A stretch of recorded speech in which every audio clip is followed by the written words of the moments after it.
Part 1. Cedar Hollow in the Dust and Sun. The red dust of Cedar Hollow clung to everything like a second skin. Eleanor Whitmore brushed a strand of dark hair from her forehead, leaving a faint streak of dirt across her temple as she stood in the doorway of the one-room schoolhouse. The afternoon sun blazed mercilessly over the New Mexico territory, turning the main street into a shimmering ribbon of heat and grit. "Mind your penmanship, Samuel," she called over her shoulder to the lanky boy hunched over his slate. "The letter R is not meant to resemble a chicken scratch." A few giggles erupted from the other children, quickly stifled when Eleanor turned her gray eyes upon them. At 32, she had perfected the art of the schoolmarm's stare, firm but not unkind, demanding respect while offering warmth to those who earned it. The town of Cedar Hollow sprawled before her like a tired dog in the heat.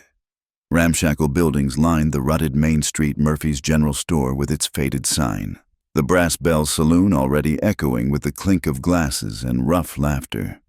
The modest wooden church where Reverend Pritchard delivered his fire and brimstone sermons twice weekly, and the sheriff's office where Watson spent more time cleaning his pistols than keeping peace.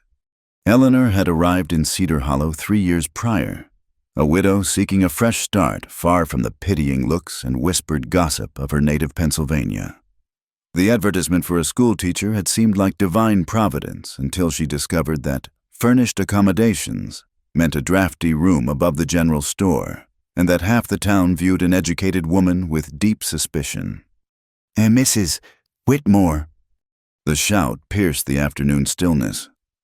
Eleanor squinted down the street to see Ben Morrison, the carpenter, running toward the schoolhouse.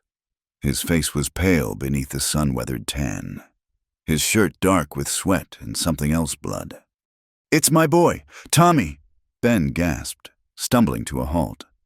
"There's been an accident near the water tower. Doc Hensley's gone to Fort Union. Someone said—" He swallowed hard. "Someone said there's a man up in the hills who knows healing, that hermit Hartwell." Eleanor knew of Jed Hartwell only through whispers and speculation. He lived alone in a cabin somewhere in the juniper-dotted hills north of town, appearing occasionally to trade pelts or purchase supplies before vanishing again like smoke. Some said he was running from the law. Others claimed he'd lost his mind in the war. The women at the church auxiliary meetings clutched their tongues about him being unsafe and ungodly. "Where's Tommy now?" Eleanor asked, already untying her apron. "By the water tower, Mrs. Henderson's with him, but there's so much blood." Eleanor made a decision that would later be dissected and condemned by every proper lady in town. "Children, class is dismissed. Alice, walk the younger ones home." She grabbed her bonnet and the medical supplies she kept for scraped knees and bloody noses. "Mr. Morrison, help me saddle Buttercup." The mare was steady and sure-footed, qualities Eleanor valued over speed. As she rode toward the hills, Ben Morrison's directions echoing in her mind. She tried not to think about what she was doing riding alone to find a man she'd never met, a man whose reputation ranged from merely unsociable to possibly dangerous. The trail wound upward through sage and pinon, the town shrinking below until it looked like a child's toy set scattered in the dust. Eleanor had never ventured this far from Cedar Hollow alone. Every sound the cry of a hawk, the rustle of wind through dry grass made her grip the reins tighter. She almost missed the cabin, built into a natural shelf of rock.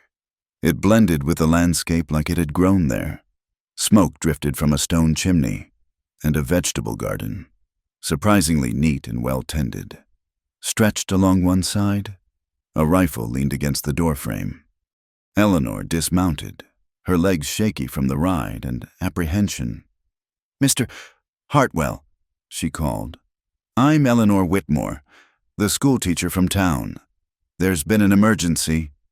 The door opened, and Eleanor's prepared speech died on her lips. Jed Hartwell was not what she'd expected, tall and lean, with shoulders that spoke of hard labor. He wore simple canvas trousers and a clean white shirt rolled to the elbows.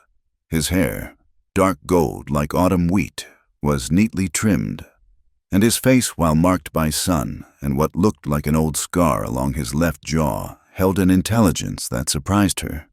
But it was his eyes that caught her attention, blue-green like sage honey, alert and wary as a wild creature's. "Ma'am," he said, his voice low and careful. "You rode up here alone?" "Tommy Morrison's been injured," Eleanor said, forcing authority into her voice. "They say you have medical knowledge. The doctor's away, and the boy needs help." Something shifted in Hartwell's expression. Without a word, he turned back into the cabin. Eleanor heard the sound of items being gathered, and he emerged with a leather satchel that looked military-issue. "Can you ride fast?" he asked, already moving toward a lean-to where a bay gelding stood saddled. "Fast enough," Eleanor replied, remounting Buttercup. They rode hard down the mountain, Hartwell setting a pace that had Eleanor gritting her teeth to keep up. He said nothing during the ride, his focus absolute, and Eleanor found herself stealing glances at him. His hands on the reins were steady and sure, and he sat his horse like he'd been born to it. They reached the water tower to find a small crowd gathered. Women clutched their children close, and men stood in a tight circle, their faces grim. Tommy Morrison lay on a horse blanket, his small form terrifyingly still. A piece of rusted metal protruded from his side, and his shirt was soaked crimson. "Move aside," Hartwell commanded, and something in his tone made even Sheriff Watson step back. Eleanor watched as Hartwell knelt beside the boy, his movements swift and professional. He examined the wound without disturbing the metal, checked Tommy's pulse and breathing, then opened his satchel to reveal an array of instruments and bottles that would have done credit to any field hospital. "I need clean water, all you can boil," he said without looking up. "Whiskey from the saloon, the clear kind, not the rot gut, and someone needs to hold him still. He's going to wake up when I remove this, and moving could kill him." "I'll hold him," Eleanor said, dropping to her knees opposite Hartwell. Their eyes met across the boy's body. "You sure?" he asked quietly. "This won't be pleasant." "I'm sure." For the next hour, Eleanor existed in a world reduced to Tommy's pale face, the sure movement of Hartwell's hands, and the murmur of his voice as he worked. He talked to the boy even though Tommy was unconscious, a steady stream of calm words. "That's it, soldier. You're doing fine. Just a little more now." When Tommy cried out, coming awake as Hartwell extracted the metal, Eleanor held him firmly but gently, whispering comfort while tears ran down her cheeks.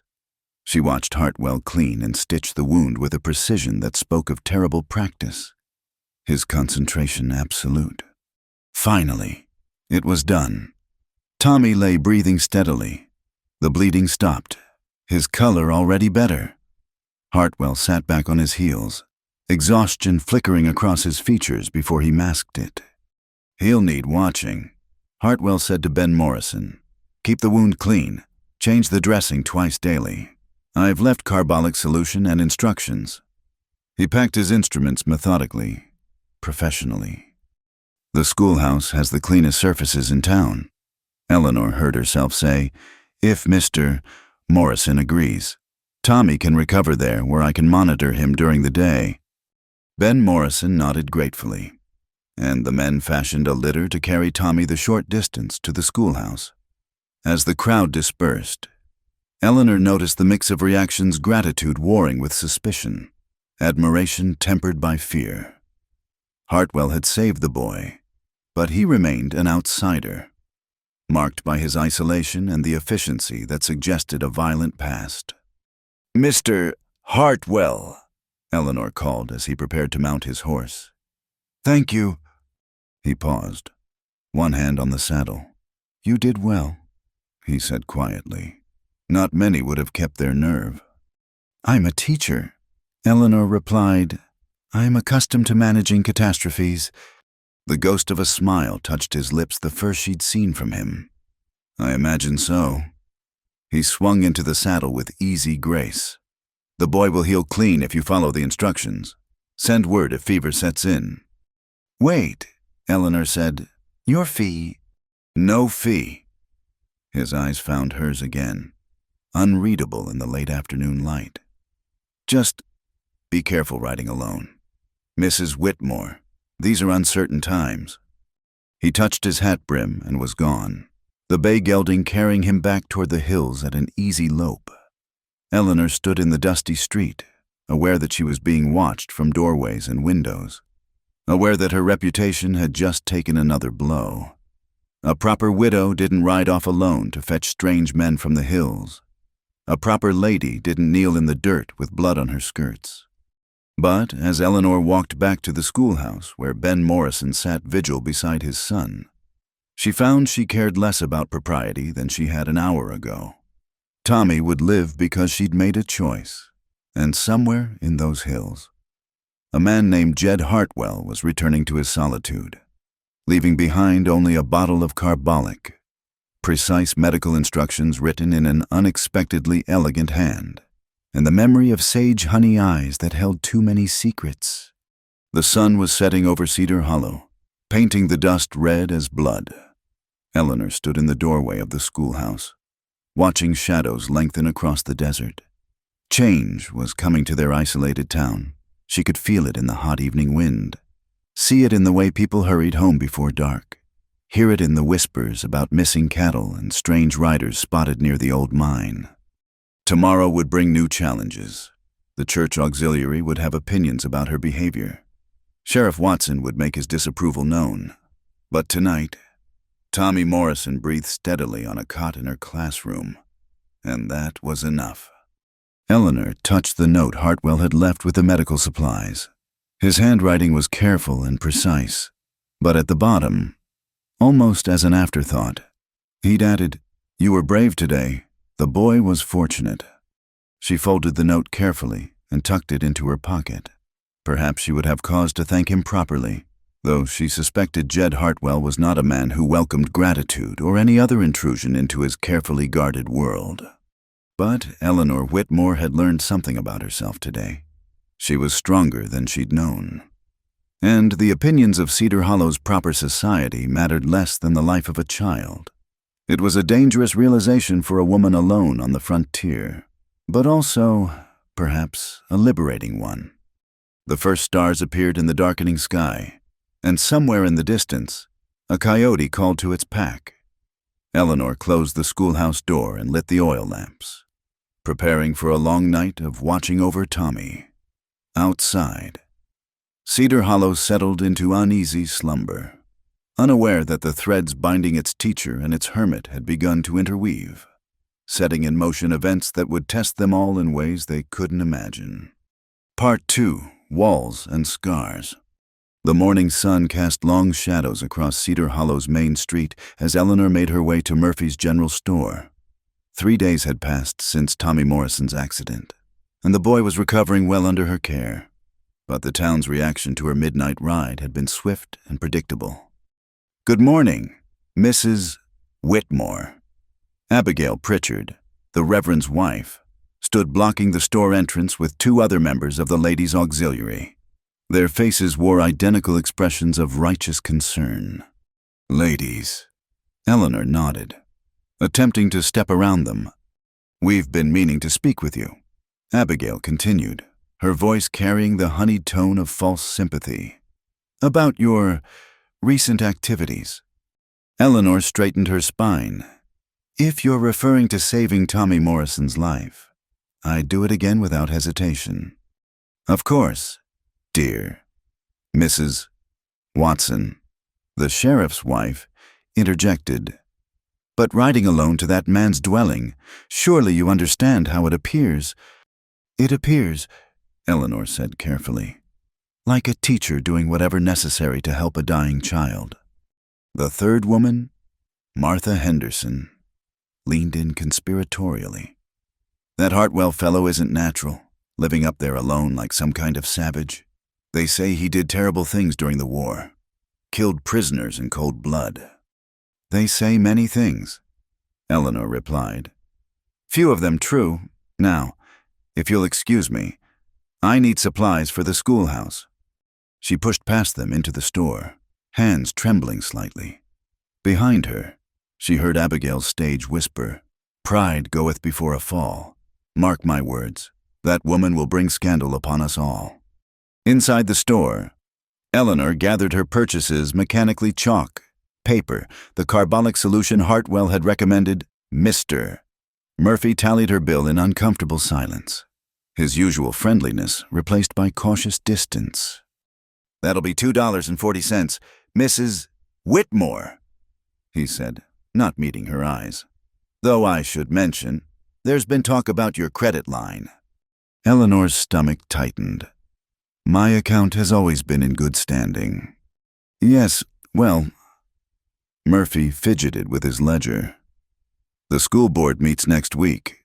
Some members are questioning whether the town's teachers should maintain such unconventional associations." The threat was clear: conform or lose her position. Eleanor counted out the coins with steady hands, though rage simmered beneath her calm exterior. "Thank you for the warning, Mr. Murphy." She left the store to find Sheriff Watson leaning against a post, cleaning his fingernails with a knife. Chester Watson was a big man gone to seed, his badge polished bright as his boots, though his dedication to law and order was considerably less lustrous. "Mrs. Whitmore," he drawled, not bothering to touch his hat. "A word." "I have classes to prepare. Sheriff..." "This won't take long." He straightened, moving closer than propriety allowed. The smell of stale whiskey and tobacco enveloped her. "You're new to frontier ways, so maybe you don't understand. We have order here because people know their place. Women like you, decent women, don't go riding off to visit hermits. Sets a bad example." "I fail to see. Let me make it clearer." His voice dropped, taking on an edge that made Eleanor step back. "Hartwell's not welcome in this town. Anyone who makes him welcome might find Cedar Hollow an uncomfortable place to live." Eleanor met his bloodshot eyes steadily. "Is that a threat, Sheriff Watson?" "It's advice," he smiled, revealing tobacco-stained teeth. "Friendly advice from a concerned citizen. You're a widow, all alone. Wouldn't want anything unfortunate to happen." Eleanor clutched her parcels tighter and walked away without responding, feeling Watson's gaze boring into her back. She kept her pace measured until she reached the schoolhouse, then sank into her chair, hands shaking with suppressed fury. A soft knock interrupted her thoughts. She opened the door to find a familiar leather satchel on the step, along with a fresh bottle of carbolic and a note. "For Tommy's continued care, check the stitches on the 5th day. If red streaks appear, send word immediately. J.H." Eleanor looked up, scanning the empty street. He'd come and gone without being seen, like a ghost. She carried the supplies inside, unfolding the note to read it again. At the bottom, in smaller script, he'd added, "Heard there's been talk. Don't let them frighten you. You did right." The simple words of support made her eyes burn with unexpected tears. She pressed the note flat and tucked it into her desk drawer beside the first one. That evening, Eleanor sat beside Tommy's cot, reading aloud from Robinson Crusoe, while the boy dozed.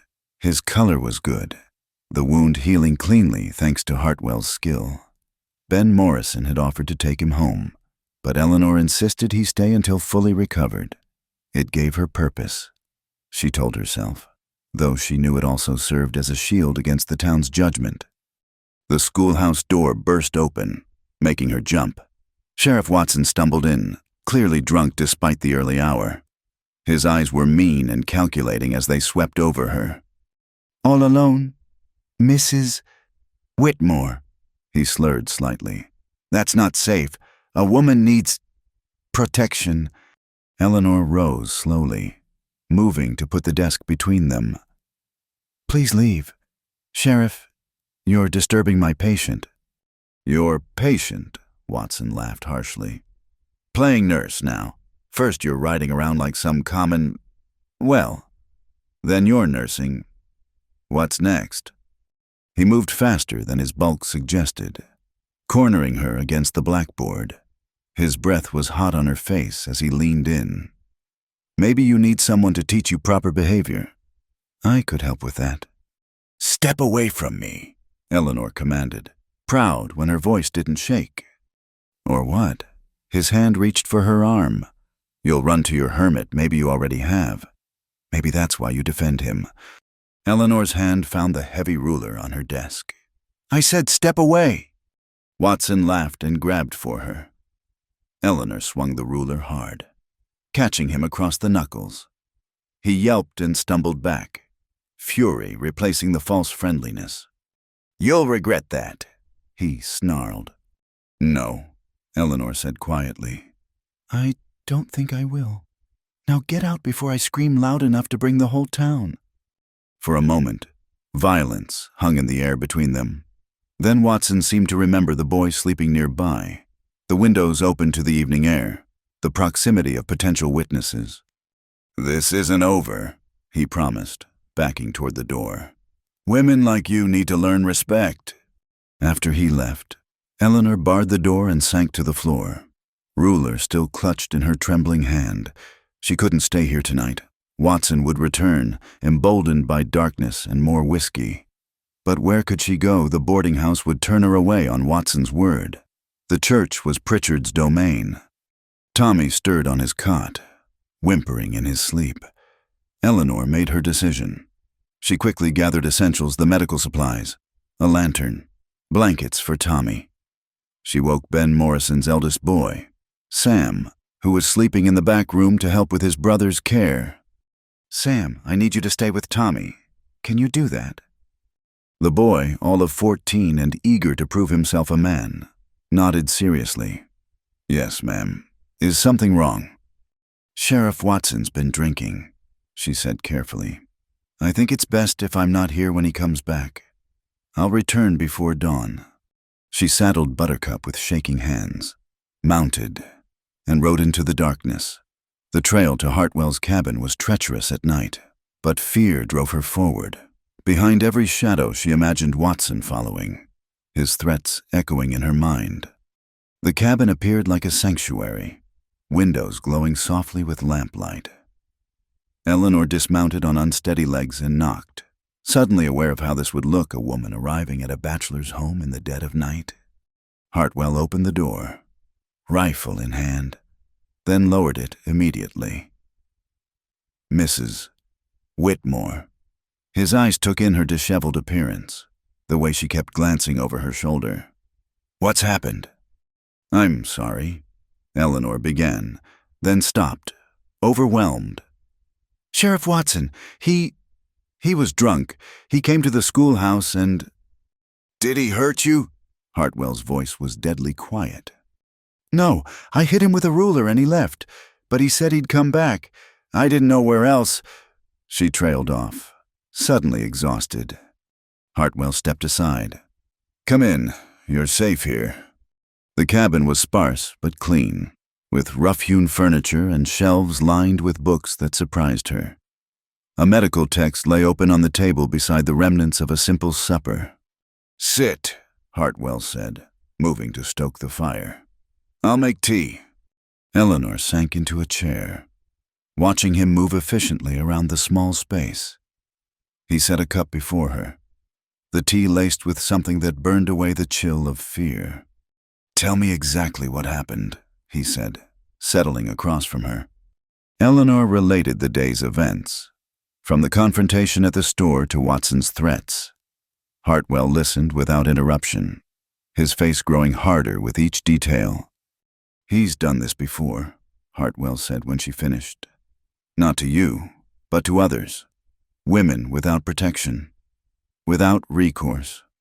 How do you know? I hear things, see things. Just because I keep to myself doesn't mean I'm blind. He stood abruptly. You'll stay here tonight. I'll sleep in the barn. I couldn't. You could and you will. His tone brooked no argument. In the morning, I'll ride back with you. Watson's a coward. He won't try anything with a witness present. But that will make things worse, Eleanor protested. The talk, your reputation. My reputation, Hartwell laughed bitterly. Mrs. Whitmore.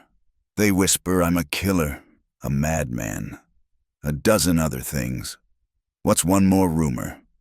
Eleanor studied him in the firelight. The scar on his jaw seemed more pronounced, and she noticed other marks, a puckered line on his forearm, what looked like an old burn on the back of his hand. Is it true? She asked softly. What they say about the war? Hartwell was quiet for a long moment. I was a surgeon's assistant, he said finally. Learned my trade in field hospitals from Ball's Bluff to Antietam. Saw things that would drive most men mad. Did things to save lives that haunt me still. He met her eyes. But I never killed a prisoner. Never killed anyone who wasn't trying to kill me first. I didn't think so, Eleanor said simply. Why? The question seemed to surprise him. Because you saved Tommy with such care. Because you grow vegetables and read medical texts. Because... She hesitated. Because your eyes are kind, even when you're trying to hide it. Hartwell looked away, clearly uncomfortable with her assessment. You should rest. It's been a trying day. He showed her to a small, clean room with a narrow bed and a washstand. Lock the door if it makes you feel safer. I'll be in the barn if you need anything. Mr. Hartwell, Eleanor called as he turned to go. Thank you. He paused in the doorway. Get some sleep, Mrs. Whitmore. Tomorrow we'll deal with Watson.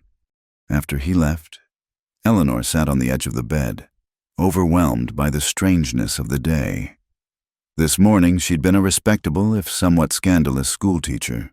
Tonight she was a woman who'd fled to a hermit's cabin, destroying what remained of her reputation.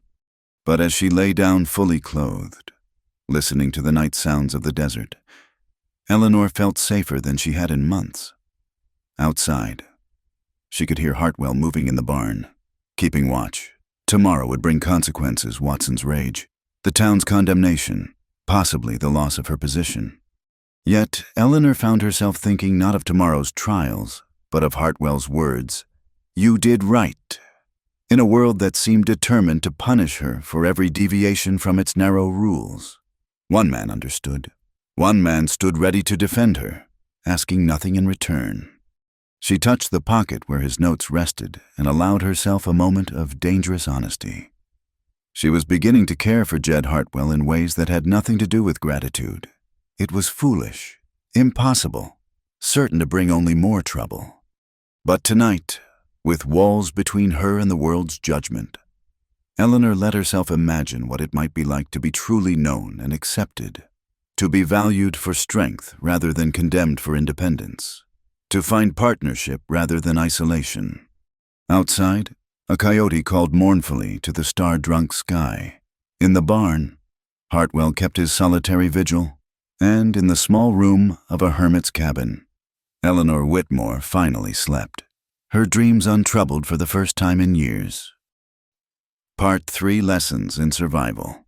Dawn painted the desert in shades of rose and gold as Eleanor and Hartwell rode back toward Cedar Hollow.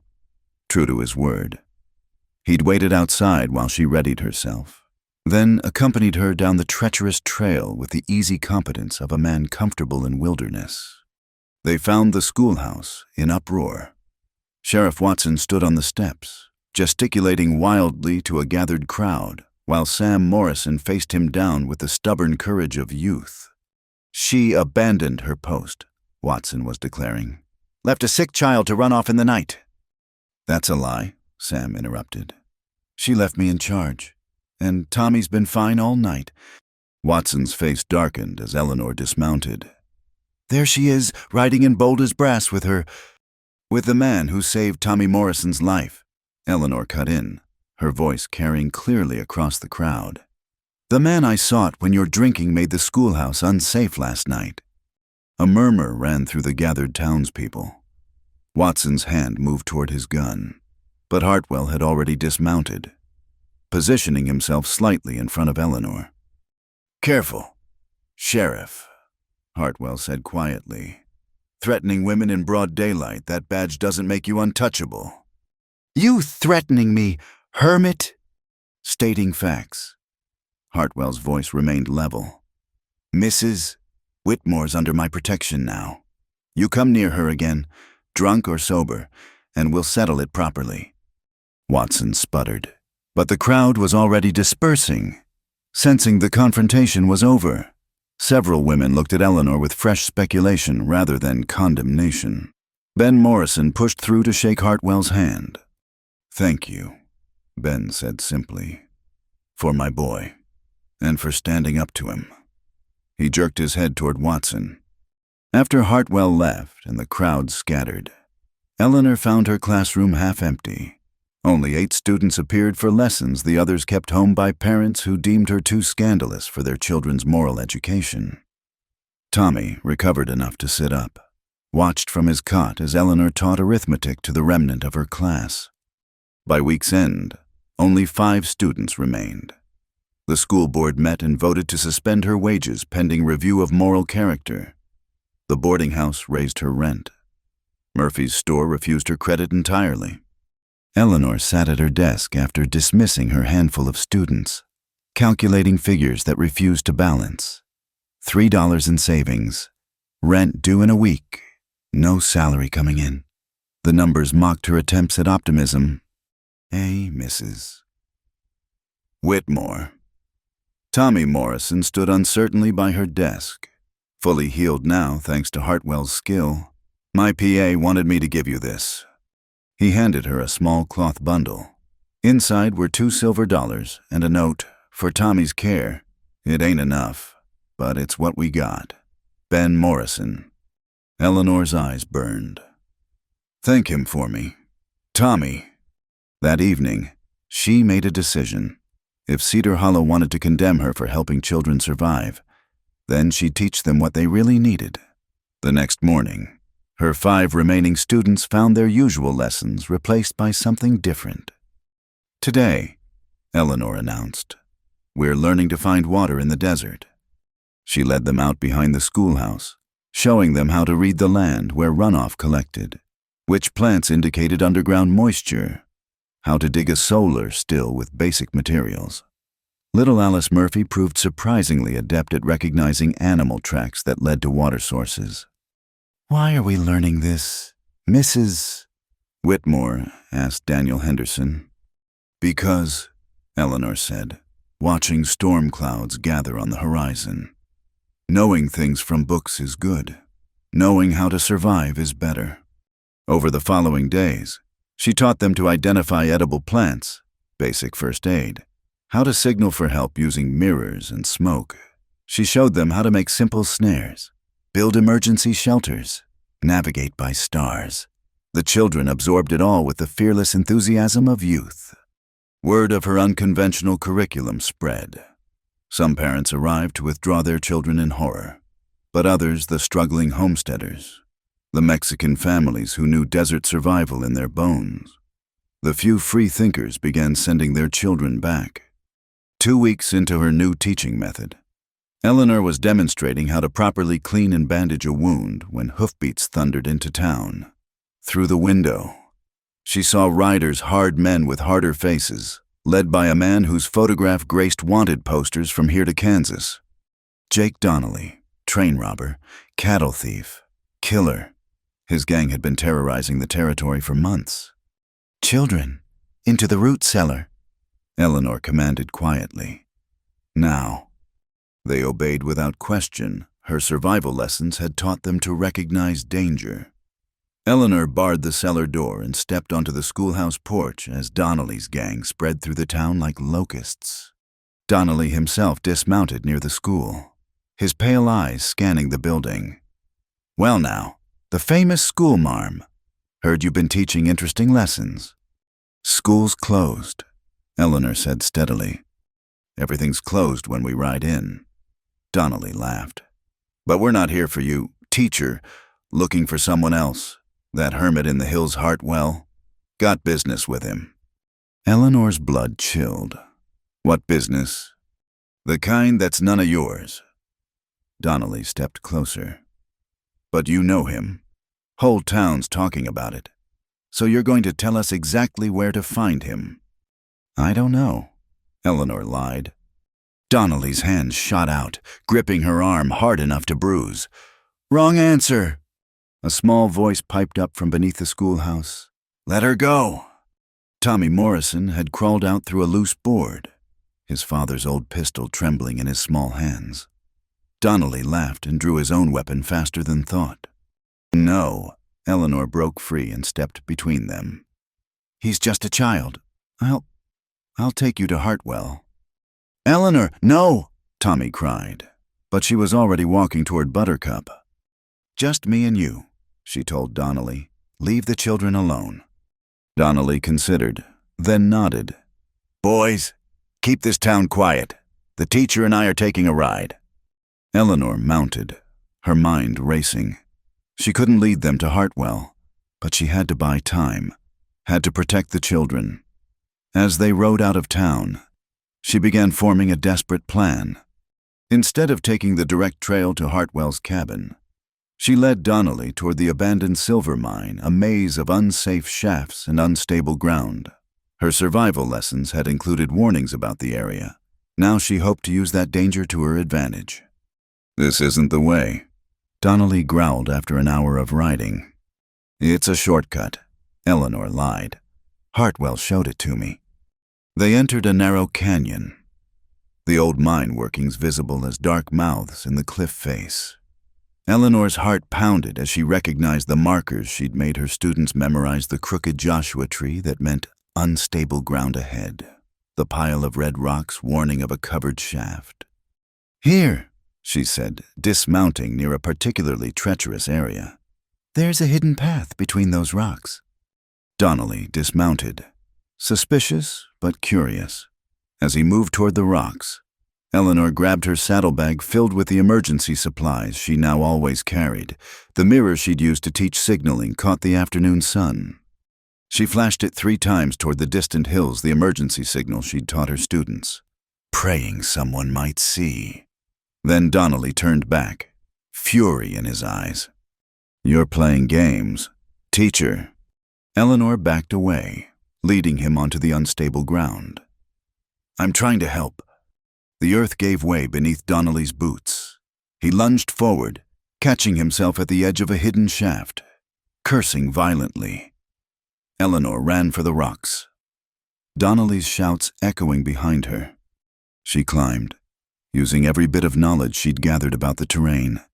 Behind her, Donnelly had extracted himself and was following, his curses creative and continuous. Eleanor reached a ledge and grabbed a handful of the cayenne pepper she carried for medicinal purposes, flinging it back as Donnelly climbed. He howled, temporarily blinded, giving her time to traverse the ledge to where she'd spotted an old mine entrance. She dove inside, immediately regretting it as the smell of bad air hit her. This shaft was dangerous, but so was Donnelly. Nowhere to run. Teacher, Donnelly's voice echoed in the tunnel. You just trapped yourself. Eleanor felt along the wall, her fingers finding what she'd hoped the wooden support beams, dry and brittle with age. She pulled her knife and began sawing at the nearest beam, the wood groaning ominously. Footsteps approached. Eleanor sawed harder, sweat stinging her eyes. The beam cracked just as Donnelly's silhouette appeared. She threw herself backward as the timber gave way, bringing down a cascade of rocks and dirt. Dust filled the air. Eleanor crawled toward daylight, coughing, her ears ringing. She emerged to find the entrance partially collapsed, not enough to kill Donnelly, but enough to trap him until he could dig his way out. His cursing from inside confirmed he was alive, but thoroughly stuck. Eleanor stumbled to where the horses waited, her hands shaking as she mounted Buttercup. She had to warn Hartwell, had to get back to town. As she rode, she spotted dust clouds in the distance, riders coming fast. Her heart sank until she recognized the lead rider, Hartwell, with Ben Morrison and several other townsmen behind him. Tommy must have raised the alarm. Eleanor Hartwell reached her first, his eyes scanning her for injuries. Are you hurt? Donnelly, she gasped. Trapped in the mine. His gang's still in town. Not anymore, Ben Morrison said grimly. When Tommy told us what happened, half the town grabbed their guns. Even Watson did his job for once. Donnelly's boys are locked up or run off. Hartwell hadn't released Eleanor's arm. You led him to the mines on purpose. She nodded, suddenly exhausted. I remembered what you said about the unstable shafts. It seemed appropriate. A ghost of a smile crossed his face. Using his ignorance of the land against him, that was well done. We should dig him out, one of the men suggested reluctantly. We will, Hartwell said. Eventually. Let him sit and think about threatening women and children first. As they rode back toward town, Eleanor became aware of the change in how the men treated her, where before had been suspicion or dismissal. Now she saw something like respect. She'd protected their children, outsmarted an outlaw, used the very skills they'd mocked her for teaching. Back in Cedar Hollow, she found her students safe and the town in an uproar of a different kind. Sheriff Watson, his authority already weakened, had been further diminished by his near panic during the crisis. The school board members who'd suspended her wages were notably silent when parents demanded Eleanor's immediate reinstatement. She saved our children, Martha Henderson declared loudly, teaching them real skills, not just poetry and sums. That evening, as Eleanor cleaned her scraped hands and tried to stop shaking, Hartwell appeared at the schoolhouse door. He carried a package wrapped in brown paper. Supplies, he said simply. Carbolic bandages, that pepper you're fond of throwing. A pause. You did well today. I was terrified. Eleanor admitted, fear's not weakness. Not acting because of fear is.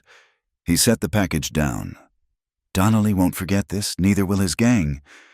I know. I'll be watching, Hartwell said quietly. You're not alone in this. After he left, Eleanor unwrapped the package. Along with the promised supplies was a small leather-bound journal and a note. For recording your survival lessons. Your students aren't the only ones who could benefit from your teaching. J.H. Eleanor traced the careful lettering, warmth spreading through her chest. Outside, Cedar Hollow settled into evening, forever changed by the day's events. The schoolmarm who'd arrived as a grieving widow seeking quiet refuge had become something else entirely, a protector, a teacher of more than books, a woman who faced down outlaws and won. In the root cellar where they'd hidden, her students had left chalked messages on the walls. Mrs. W. is brave. Thank you for saving us. Can we learn tracking tomorrow? Eleanor smiled, already planning the next day's lessons. Let the town gossip. Let them whisper about her association with Hartwell, her unladylike knowledge, her refusal to cower. She'd found her purpose in this harsh land not just to teach letters and numbers, but to prepare these children for whatever challenges the frontier might bring. Tomorrow, she decided, they'd learn to read weather signs and basic field medicine. After all, as today had proven, in Cedar Hollow, one never knew when survival skills might mean the difference between life and death. The pepper, she noted with satisfaction. She'd definitely keep handy. Part 4. The Scales of Justice. The autumn wind carried dust and whispers through Cedar Hollow as Eleanor prepared her students for their morning lessons. 2 weeks had passed since the Donnelly incident, and while her classroom was fuller than ever, an undercurrent of tension still ran through the town. Donnelly himself had been extracted from the mine and handed to federal marshals, but his parting threats lingered like smoke. Mrs. Whitmore. Young Sam Morrison burst through the door, breathless. Riders coming in, mister. Hartwell's with them, and he's got someone tied over a saddle. Eleanor's heart lurched, but she kept her voice steady. Continue your reading practice. Alice, you're in charge. She stepped onto the porch to see a small procession entering town. Hartwell rode at the front, his face set in grim lines. Behind him, a second horse carried a bound man Eleanor recognized from wanted posters, Cole Ritter, Donnelly's second-in-command. A federal marshal's badge glinted on Hartwell's vest, catching the morning sun. Sheriff Watson emerged from his office, face flushed with anger and something else, fear. "What's the meaning of this, Hartwell?" "Deputy U.S. Marshal Hartwell," Jed corrected quietly, producing official papers. "I've been tracking Ritter since he split from Donnelly's gang. Found him near the old Baxter Ranch with stolen cattle and evidence of worse crimes." The crowd gathering murmured in shock. Hartwell, their hermit, their suspected madman, was a federal lawman. Watson snatched the papers, scanning them with increasing agitation. This is irregular. You should have notified me." "Hard to notify someone who's been taking bribes to look the other way," Hartwell said calmly. "Ritter here's been quite talkative about which lawman Donnelly had in his pocket." Watson's hand moved toward his gun, but Hartwell's was already drawn, steady and sure. "I wouldn't. Sheriff, your reign of selective justice is over." Eleanor watched the confrontation with mixed emotions. Part of her felt vindicated Watson had terrorized her and others for too long. But she also sensed the dangerous undercurrents. Watson had friends, influential men who benefited from his corruption. "You can't prove nothing," Watson blustered. "Can't I?" Hartwell nodded to the federal officers who'd accompanied him. "Take Ritter to the jail. Sheriff Watson, you're relieved of duty pending investigation." As Watson was disarmed and led away, cursing, Eleanor noticed several well-dressed men exchanging worried glances.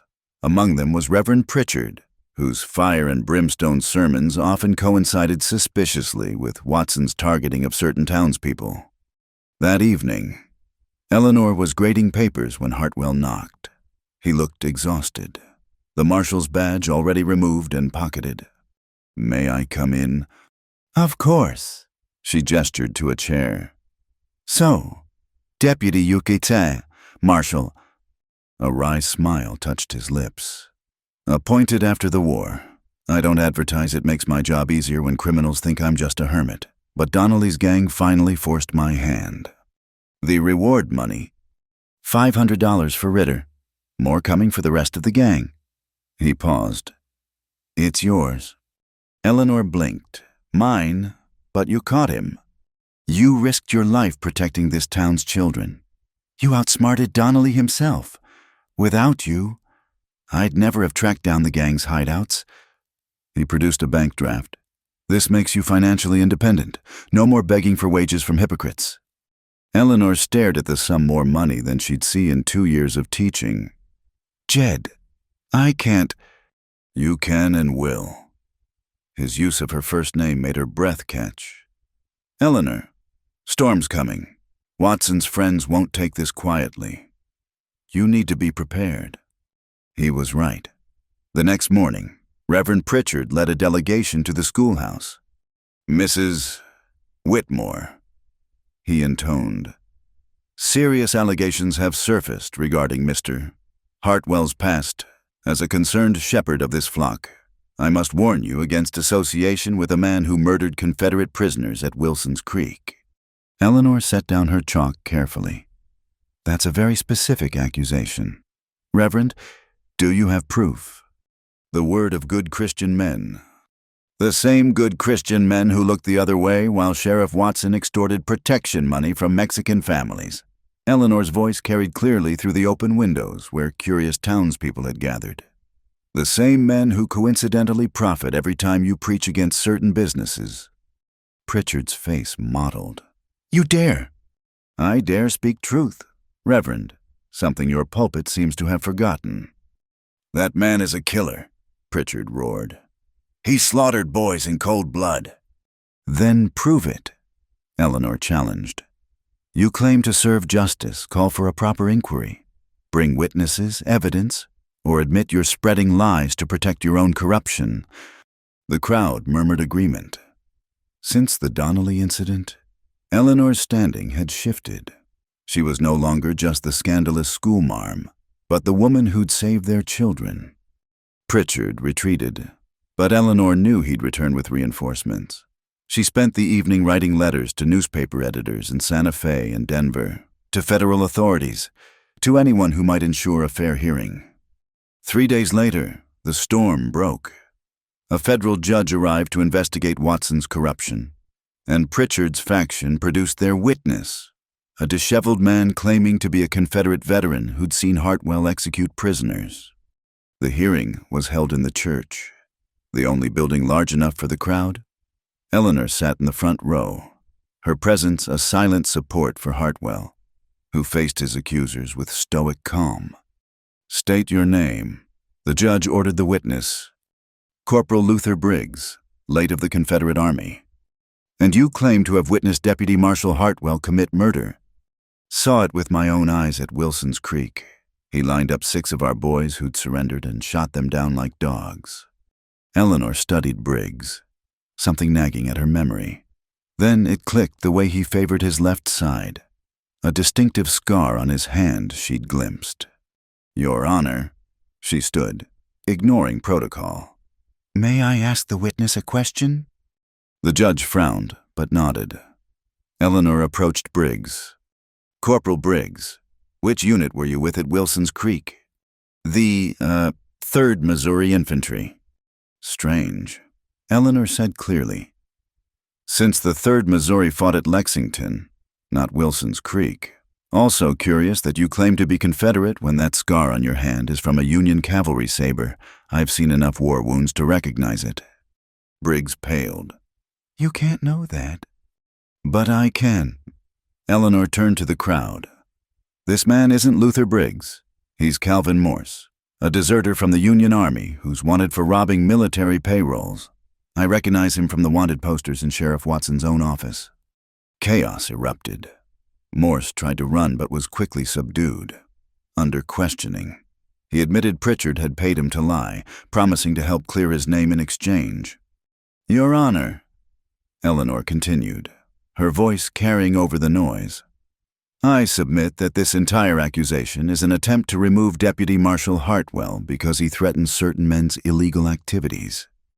"Do you have proof of these activities?" the judge asked. Eleanor produced a leather portfolio. "Letters and financial records I've collected over the past months. They show a pattern of extortion, bribery, and intimidation centered around Sheriff Watson and Reverend Pritchard." She'd done her homework meticulously, tracking payments, documenting victims, building a case that revealed the rot at Cedar Hollow's core. The judge reviewed the evidence, his expression growing sterner.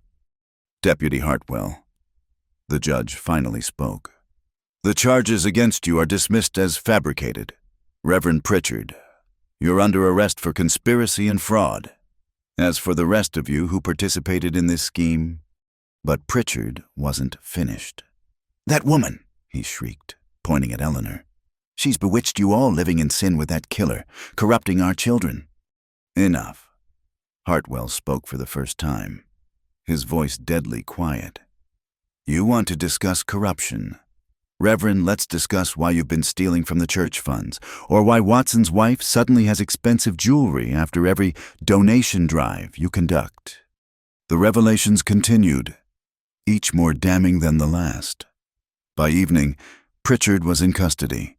Several conspirators had fled town, and Cedar Hollow found itself free of the corruption that had plagued it for years. As the crowd dispersed, Eleanor found herself alone with Hartwell in the empty church. The setting sun painted the rough wooden walls gold. "Thank you," Hartwell said quietly. "You didn't have to defend me." "Yes, I did." Eleanor met his eyes. "They tried to destroy you with the lies because you stood for truth. I couldn't let that happen." "Eleanor..."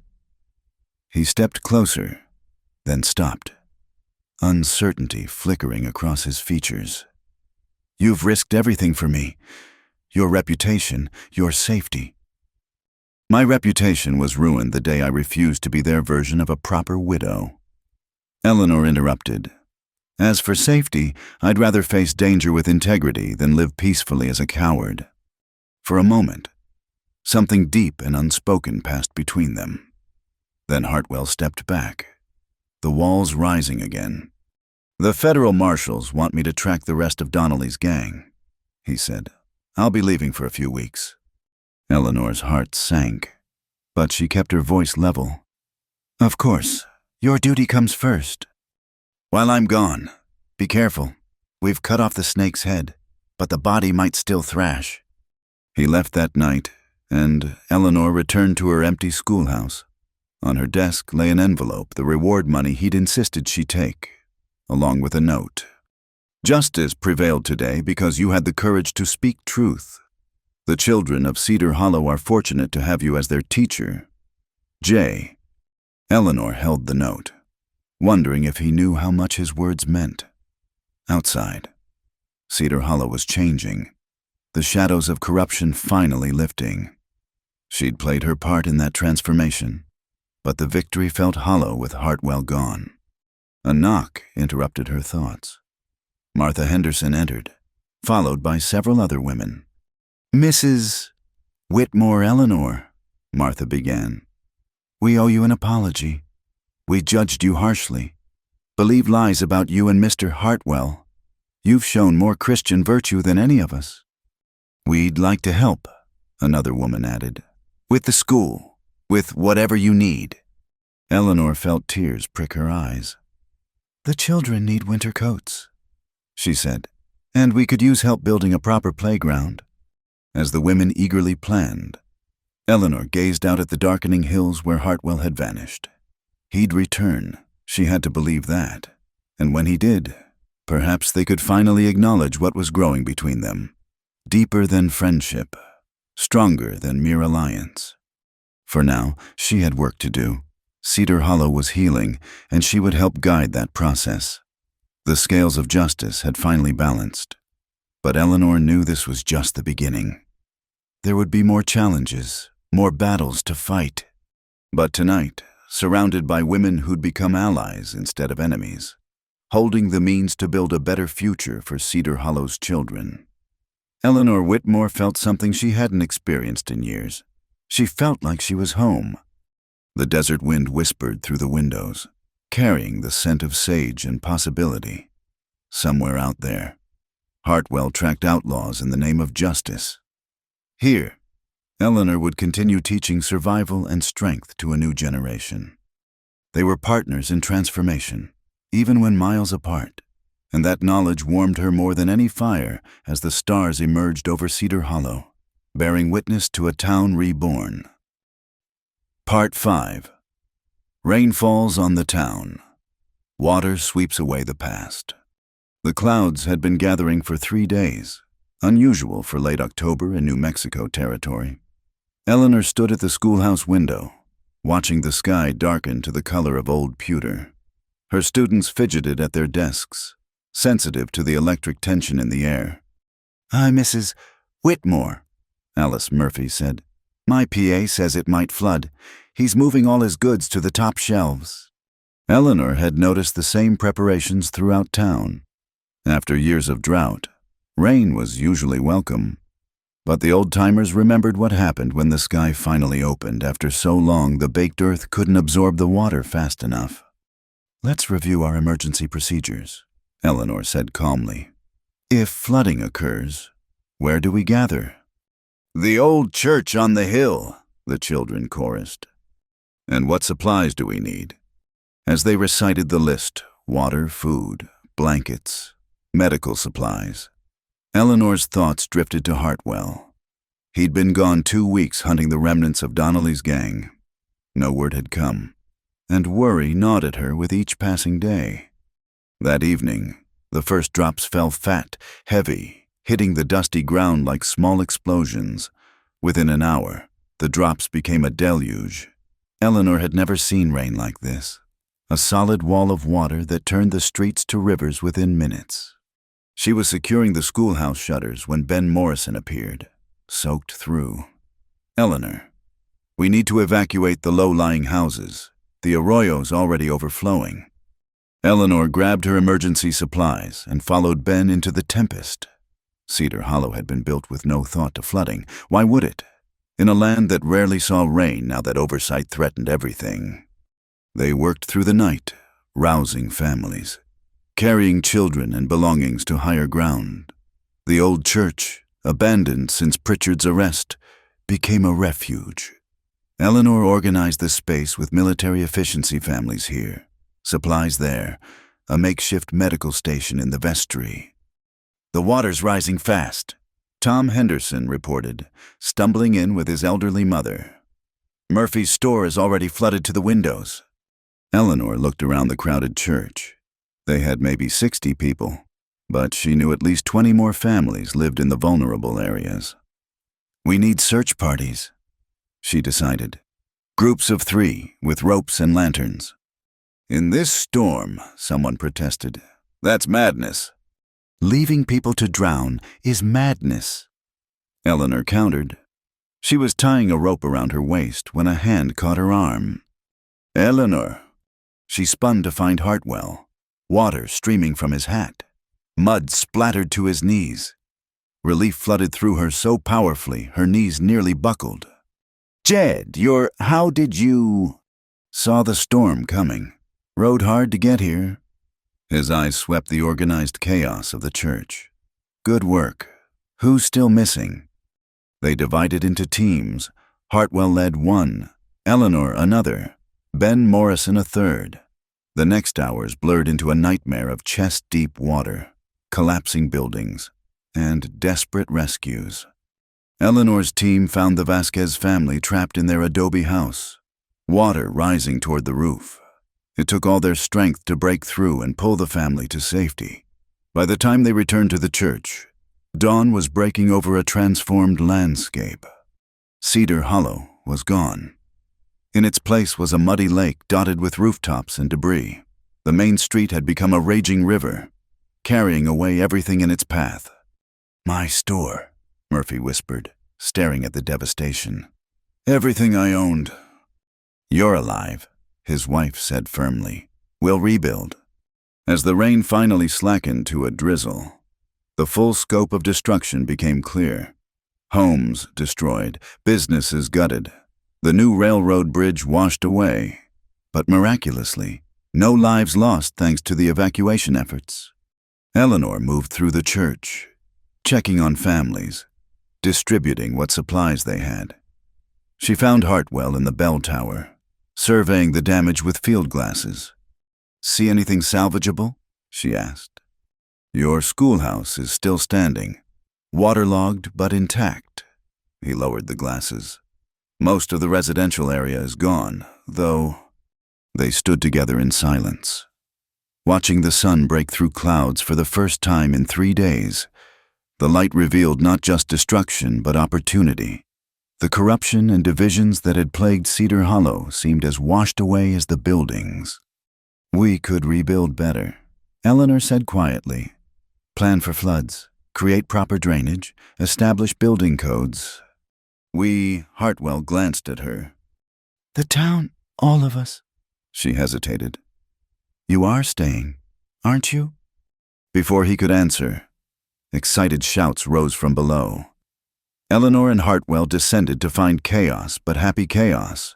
Young Sam Morrison had been exploring the flood damage near the old Baxter place when he discovered something extraordinary. "Silver," he announced breathlessly.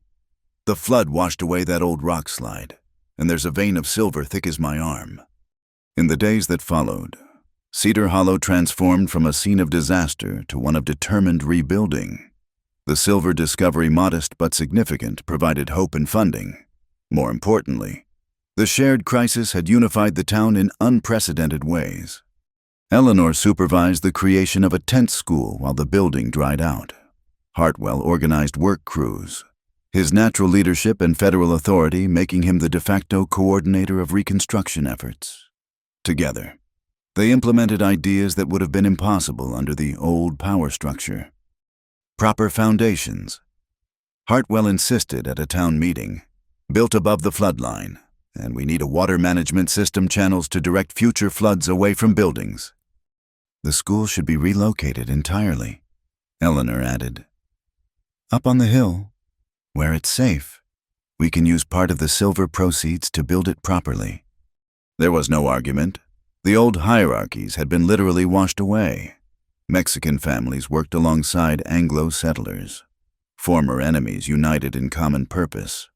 One evening, 3 weeks after the flood, Eleanor was cataloging donated books when Hartwell appeared with rolls of paper. "Building plans," he explained, spreading them on her makeshift desk. "For your new school, 2 rooms, proper ventilation, indoor plumbing if we can manage it." Eleanor studied the careful drawings, throat tight with emotion. "You designed this?"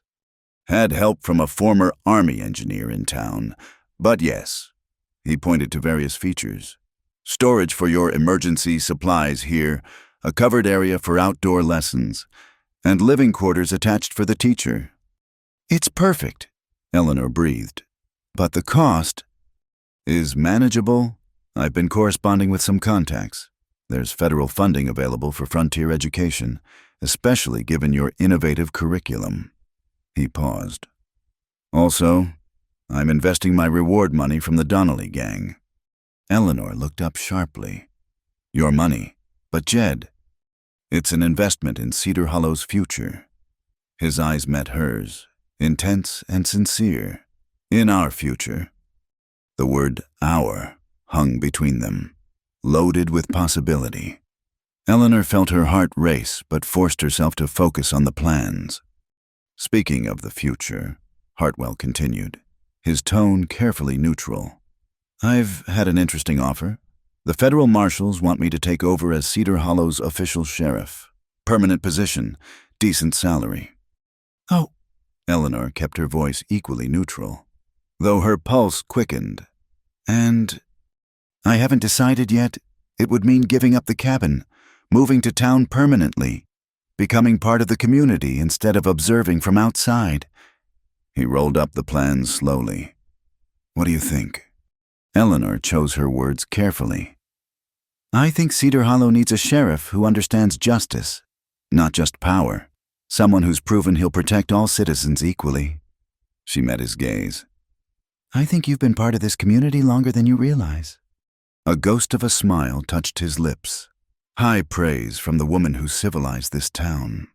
Hardly civilized, just motivated to be better.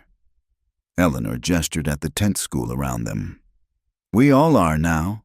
The flood washed away more than buildings, it cleaned out the old prejudices too." Over the following days, Hartwell's decision became clear through actions rather than words. He accepted the sheriff position, moved into the rebuilt jail's living quarters, and threw himself into creating a proper law enforcement system for Cedar Hollow. Eleanor, meanwhile, worked with the Women's Committee now, including Mexican and Anglo members equally, to establish new social structures, a proper medical clinic, a lending library, a community fund for families in need. One afternoon, as Eleanor supervised construction of the new school's foundation, she noticed activity near the old Morrison property. Hartwell was there with several men, marking out boundaries and driving stakes. "What's happening?" she asked Ben Morrison. Ben grinned. "Sheriff's filing a homestead claim, that section near where young Sam found the silver. Says he plans to run some cattle, maybe horses." Eleanor's heart performed a curious flutter. A homestead meant permanence, roots, a future built in Cedar Hollow rather than just passing through. That evening, she found Hartwell at the building site, sketching in the fading light. "Planning your empire?" she asked lightly. He looked up, that rare full smile transforming his weathered features. "Hardly an empire, just a small place. But the land has good water spring-fed, won't dry up in drought." He showed her the sketch. "Thought I'd build up on this rise. Views of the valley, defensible position." "Still thinking like a soldier," Eleanor observed. "Hard habit to break." He set down the pencil. "Eleanor, I need to tell you something. About the silver, it's partly on the land I'm claiming, but the richest vein extends onto that section you were looking at for your teaching homestead." Eleanor had indeed been considering claiming the adjacent parcel, using her saved reward money. "Oh." "We'll need to file the boundaries carefully. Maybe work out a sharing agreement for the mineral rights." He paused, color rising in his cheeks. "Or Or, or we could file adjacent claims with shared resources. Build the properties with connected access. It would be more efficient, safer to mutual protection. Eleanor's breath caught. This was as close to a declaration as Jed Hartwell was likely to make. That sounds practical, she managed. Practical, he repeated, a hint of amusement in his eyes. Yeah, very practical. As they stood together on the rise, looking out over the valley where Cedar Hollow was rising from mud and ruin, Eleanor felt a deep contentment. The flood had indeed washed away the past, the grief, the prejudices, the barriers that had kept people apart. In its place, something new was growing. Not just buildings, but community. Not just survival, but hope. And perhaps, if she was reading the signs correctly, not just partnership, but something deeper between herself and the quiet man beside her. The new school will be ready by Christmas, Hartwell said into the comfortable silence. The students will need their teacher settled by then. I'll be ready, Eleanor assured him. We all will be. As darkness fell over the valley, lanterns began to glow throughout the rebuilding town, points of light in the darkness, each representing a family determined to create something better from the ruins. Eleanor and Hartwell stood together until full dark, planning and dreaming. While below them, Cedar Hollow continued its transformation. The past had been swept away. The future remained unwritten. But for the first time since arriving in this harsh land, Eleanor Whitmore felt certain that future was bright with promise for the town, for the children she taught, and for the unexpected connection growing stronger each day between a schoolteacher and a sheriff who'd both found home in the most unlikely place. Part 6, Night of Promises. The December air carried the sharp scent of piñon smoke and fresh-cut lumber as Eleanor made her final rounds through the new schoolhouse. Tomorrow would be the grand opening, but tonight the building stood empty save for neat rows of desks and the smell of new beginnings. She ran her hand along the smooth wood of the teacher's desk, a gift from Ben Morrison's workshop, and smiled at the carefully stacked primers and slates. Everything was ready. After months of planning, building, and hoping, Cedar Hollow's children would have a proper place to learn. Admiring your kingdom, Eleanor turned to find Hartwell in the doorway, his sheriff's badge catching the lantern light. He'd taken to the role with quiet authority, bringing law to Cedar Hollow without the corruption that had tainted it before. Hardly a kingdom, she replied, echoing his words from months ago. Just a place where children can grow into whoever they're meant to be. He entered, boot heels echoing on the new floorboards. The whole town's talking about tomorrow's celebration. Mrs. Henderson's been cooking for 3 days straight. And you, Eleanor asked, will the sheriff grace us with his presence? Wouldn't miss it. He paused by the window, looking out at their adjacent homestead claims where construction had begun on both properties. Your house is coming along well. As is yours, Eleanor noted. They'd maintained the fiction of separate buildings, though the shared well and connecting path between the properties had raised more than a few eyebrows. An awkward silence fell. These past weeks, as they'd worked side by side rebuilding Cedar Hollow, something had shifted between them. The careful distance they'd maintained was becoming harder to sustain, especially during moments like this alone together in the quiet evening. Eleanor, Hartwell began, then stopped, running a hand through his hair in an uncharacteristic gesture of uncertainty. I need to say something. She waited, heart suddenly pounding. The war, he continued slowly, left marks on me. Not just these. He touched the scar on his jaw, but deeper ones. I've kept people at distance because I believed I had nothing good left to offer. Jed? Let me finish. He turned from the window to face her. Then you arrived, stubborn, brave, refusing to let this town's smallness make you small. You looked at me and saw something worth defending, even when I couldn't see it myself. Eleanor's eyes burned with unshed tears. You saved Tommy Morrison. You stood against corruption. You've protected this town. No, he interrupted gently. Those were just actions. You saved me, Eleanor. Made me believe I could be more than my worst memories. He crossed to where she stood, stopping just out of reach. I'm not good with words like you are, but I need you to know these feelings I have. They're not gratitude or proximity or loneliness. He struggled, then met her eyes with raw honesty. I love you. Have for months. Probably since you faced down Watson with nothing but a ruler and righteousness. Eleanor's breath caught. Oh, Jed. I know you're independent. I know you've built a life here on your own terms. I'm not asking you to give that up. But maybe... He reached out tentatively, taking her hand. Maybe we could build something together, not out of necessity or protection, but because we choose it. Eleanor looked at their joined hands, his calloused from work and weapons, hers stained with ink and chalk.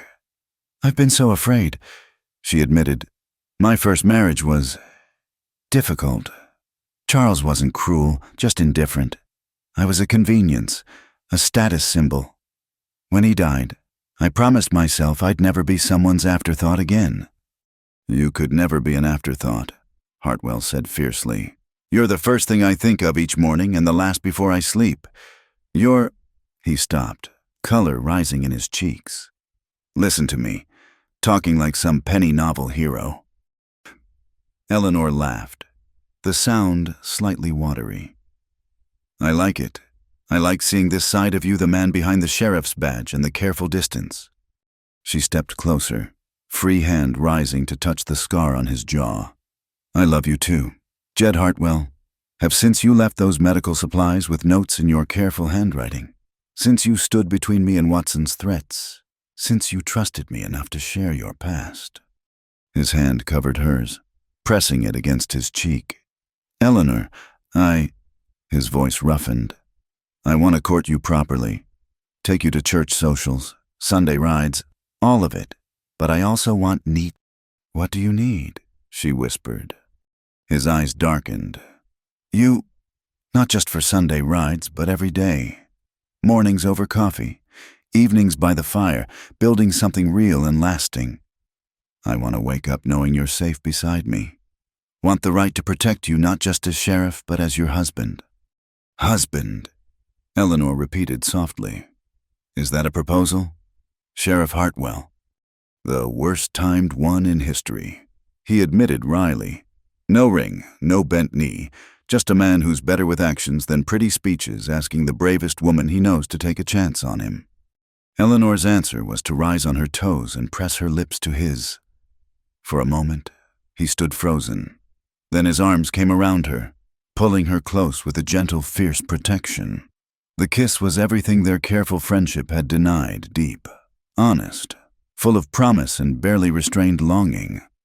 When they broke apart, both breathing unsteadily, Eleanor rested her forehead against his chest. Yes, she said simply. Yes to all of it. To morning coffee and evening fires and building something together. His arms tightened around her. You're sure people will talk the scarred sheriff and the scandalous schoolmarm? Let them talk, Eleanor said firmly. We've already proven their opinions matter less than truth and courage. They moved to sit on one of the window seats. Eleanor tucked against Hartwell's side in a way that felt both new and perfectly natural. Outside, the lights of Cedar Hollow twinkled in the cold desert night. When I was in the war, Hartwell said quietly, I saw so much death, so much waste. Started to believe that's all I was good for, ending things, not beginning them. Then I came here, hid in those hills, told myself isolation was penance. But you couldn't stay hidden, Eleanor observed, not when people needed help. And then you arrived and made hiding impossible. He pressed a kiss to her hair. Every time you challenged this town's assumptions, every time you stood firm when others would have bent, you showed me what real strength looked like. Eleanor turned in his arms, studying his face in the lamplight. We're quite a pair, Aren't we both running from pasts that shaped us? Both finding something neither expected in this dusty little town. Home, Hartwell agreed. Though I suspect home has more to do with you than geography. The wind picked up outside, rattling the windows with a desert grit. Eleanor shivered, and Hartwell pulled her closer. Cold. No. She smiled against his shoulder. Just thinking how different this is from what I imagined when I answered that advertisement for a frontier teacher. Or regrets. Never. She lifted her head to meet his eyes. Though I do have one request. Anything. Kiss my neck, she whispered, color rising in her cheeks at her boldness. I have imagined it so many times, your lips just there, where my pulse beats fastest. His eyes darkened at her words. Instead of complying immediately, he crushed her to his chest, holding her with protective fierceness. I'll devour you till dawn, he murmured against her ear, his voice rough with emotion and promise. Not just tonight, but every night you'll have me. You've undone me completely, Eleanor Whitmore. True to her request, his lips found her neck, pressing gentle kisses along the sensitive skin. Eleanor gasped, fingers tangling in his hair as he mapped the curve from ear to shoulder with reverent attention. This was nothing like the perfunctory affection of her first marriage. This was worship, devotion, a claiming and gift all at once. When he finally lifted his head, both were trembling. We should set a date, he said hoarsely. Soon.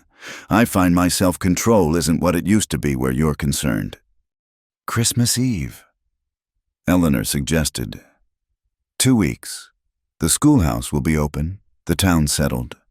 We could have a simple ceremony. Nothing about you is simple, Hartwell corrected, smoothing her disheveled hair. But yes, Christmas Eve. If you're certain you can bear being a sheriff's wife, it's not an easy life. Neither is being a frontier teacher, Eleanor countered.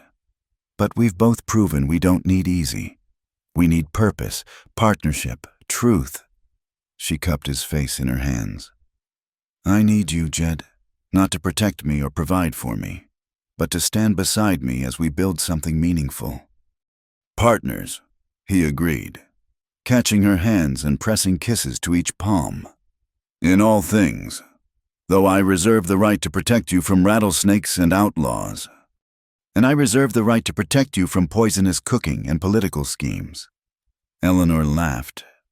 They talked long into the night, planning their future with the same careful attention they'd given to rebuilding Cedar Hollow.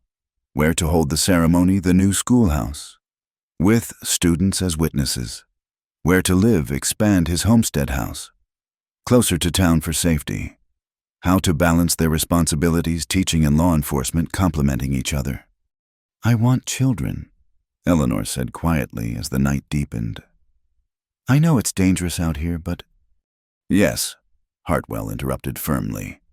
Children who'll grow up knowing both strength and kindness, who'll learn from their mother that courage comes in many forms. He paused. Though perhaps they could inherit your aim with pepper and my skill with firearms. Best of both worlds. Eleanor laughed, the sound bright in the quiet schoolhouse. Practical as always, Sheriff? Hopelessly in love, more like, he corrected, pulling her close again. Something I never thought I'd be again. As the clock neared midnight, they reluctantly prepared to part, propriety still mattering for 2 more weeks. At the door, Hartwell caught Eleanor for one more kiss, deep and full of promise. 2 weeks, he said against her lips. Then no more separate houses, no more careful distance. 2 weeks, Eleanor agreed. Though you should know, Jed Hartwell, you had my heart long before tonight. This just makes it official. He walked her to her temporary lodgings, their hands linked despite the impropriety. At her door, he raised her hand to his lips in a courtly gesture that made her heart flutter. Until tomorrow, future Mrs. Hartwell. Until tomorrow, Sheriff. Eleanor watched him walk away, his figure strong and sure in the moonlight. Inside, She pressed her fingers to her neck where his kisses still burned, marveling at the turn her life had taken.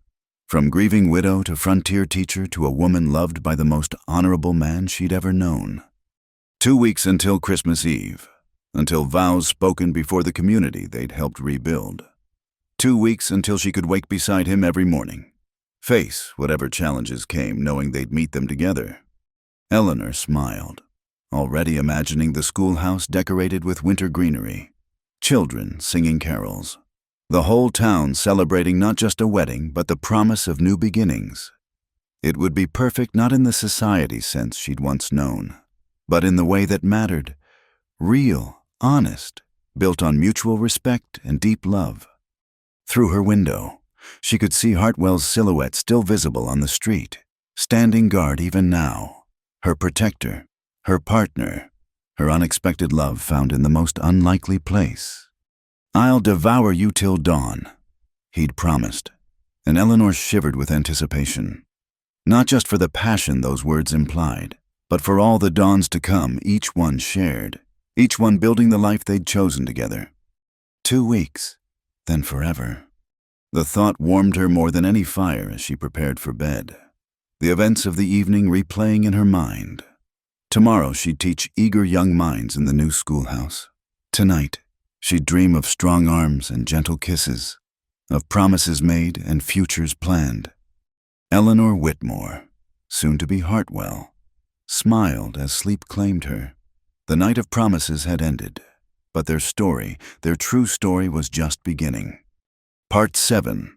Mustangs in Serpent Canyon. The January sun cast long shadows across the desert as Eleanor checked the cinch on her saddle one more time. 3 weeks married, and she was about to embark on what Jed had called probably the most foolhardy plan you've conceived yet. But with the final payment on her late husband's debts due in 2 months, they needed the money that wild mustangs would bring.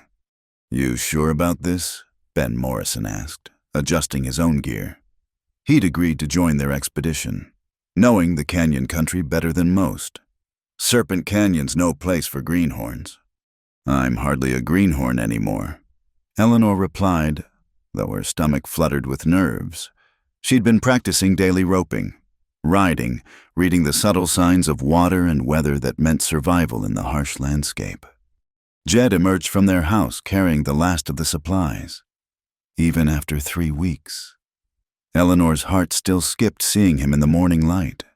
This man who'd become her husband in a simple ceremony that had seen half of Cedar Hollow crowded into the new schoolhouse. "Got everything?" he asked, but his eyes were on Eleanor, concern evident despite his attempt at casual tone. "Stop fussing," she said gently. "You taught me well. I can handle this." "I know you can." He touched her cheek briefly. "Doesn't mean I have to like it. Serpent Canyon's killed more men than the war." They set out as the morning warmed, a small party against the vastness of the desert. Besides the 3 of them, they'd brought Sam Morrison, now 16 and eager to prove himself, and 2 pack horses for supplies. The plan was ambitious, but simple: locate the Mustang herd that roamed Serpent Canyon, drive them into the box canyon Jed had scouted last spring, and capture enough to sell to the Army at Fort Union. The first day's ride took them through familiar territory, past the silver claim that was slowly but steadily producing ore. Eleanor had learned to read the landscape like one of her books. That line of greener vegetation meant underground water. Those circling hawks indicated carrion and possible danger. The way the horses' ears pricked meant something ahead worth noting. They camped that night by a small spring, the men setting up a defensive perimeter while Eleanor prepared a simple meal.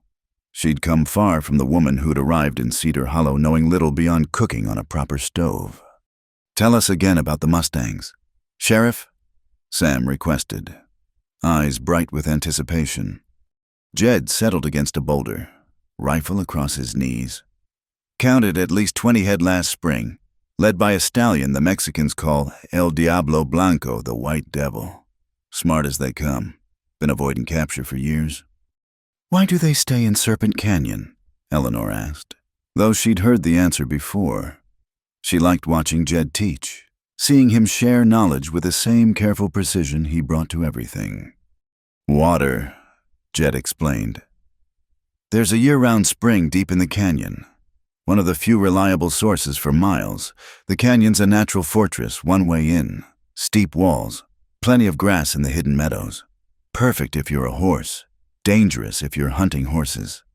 Ben added another stick to the fire. My grandfather tried to catch El Diablo 10 years back.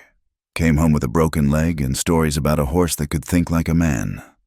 They took turns, keeping watch. Eleanor insisting on her shift despite Jed's protests. She sat wrapped in a blanket, rifle ready, watching the stars wheel overhead. The desert at night still awed her, the vast silence broken only by distant coyotes. The way the temperature plummeted. The sense of being very small in an enormous world. When Jed relieved her at midnight, he brought coffee and sat beside her for a moment. Regrets? He asked quietly. About marrying a man who takes me Mustang hunting on our honeymoon. Eleanor smiled. Never? He laughed softly. Most women would expect something more refined. Most women haven't faced down outlaws or survived floods or taught school in a frontier town. I'm not most women. No, he agreed, pulling her close. You're not. The second day brought them to the entrance of Serpent Canyon. The land changed dramatically. Red rock walls rising like ancient fortresses, the trail narrowing until the horses walked single file. Eleanor understood immediately why the Mustangs chose this place and why it was so dangerous for hunters. Stay close, Jed instructed unnecessarily. Eleanor was already keeping Buttercup directly behind his bay, eyes scanning the rim rocks above. They found evidence of the herd quickly fresh tracks, dropping still warm, the bark stripped from young cottonwoods near the hidden spring. But the horses themselves remained ghosts, always just ahead. Just out of sight. They know we're here, Ben observed. El Diablo's got them moving. They spent 2 days learning the canyon's secrets, the false trails that led to dead ends, the hidden meadows where the horses grazed, the escape routes known only to creatures who'd made this labyrinth home. Eleanor mapped it all in her notebook with the same attention she'd once given to lesson plans. On the 4th morning, everything changed. Eleanor woke to Jed's hand on her shoulder, his finger to his lips. She heard it, then the sound of horses, many horses moving through the canyon in the pre-dawn darkness. They broke camp in silent efficiency, following the sounds deeper into Serpent Canyon than they'd yet ventured. The sun was just cresting the rim rocks when they saw them. The herd was magnificent. 23 horses, coats gleaming with health despite the harsh environment. And at their head, El Diablo Blanco. The stallion was everything the stories promised, pure white save for a black star on his forehead. Built for speed and endurance. Intelligent eyes that seemed to look right through them. There, Jed breathed, pointing to where the canyon narrowed ahead. If we can push them through that bottleneck, the box canyon's just beyond. It was a good plan.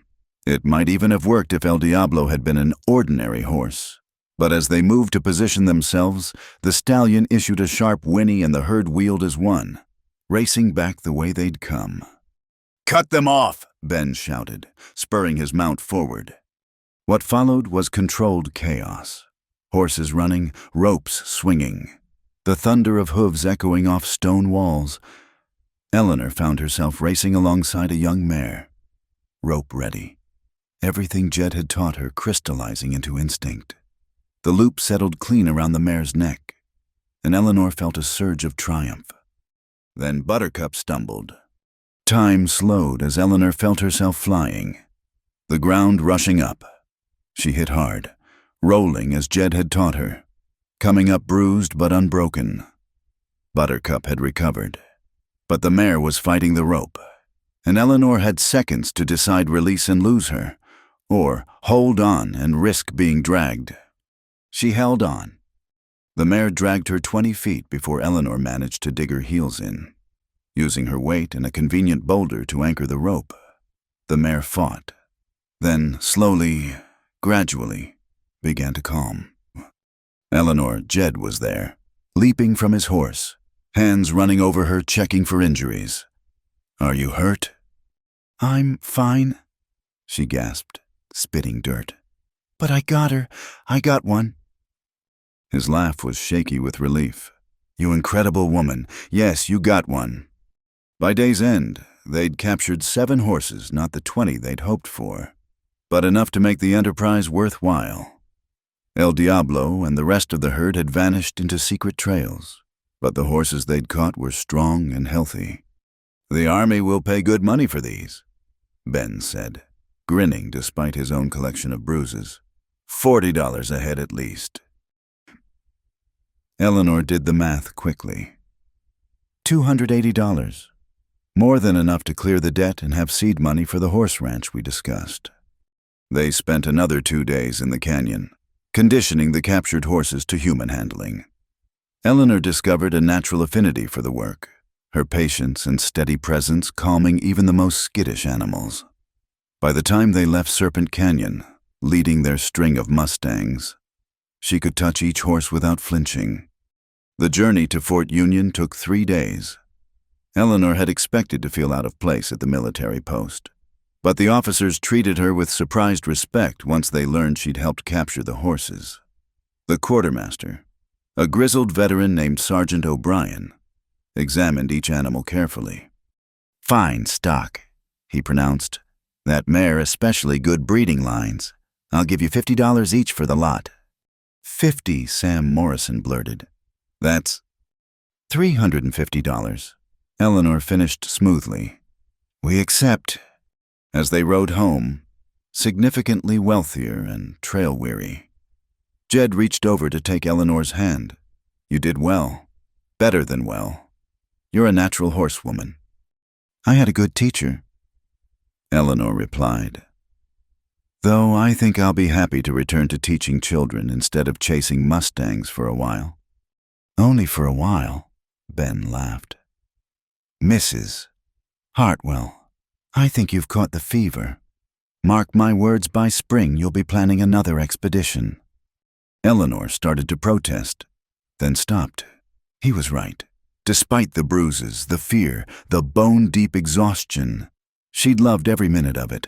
The challenge, the partnership with Jed, the moment when wildness yielded to trust, it all sang in her blood like a new kind of poetry. "Maybe just a small expedition," she conceded. "After all, El Diablo's still out there." Jed squeezed her hand. "That's my wife. Never satisfied with the easy path." They reached Cedar Hollow at sunset, the town spreading before them like a promise. Children ran out to see the horses, their parents following more slowly.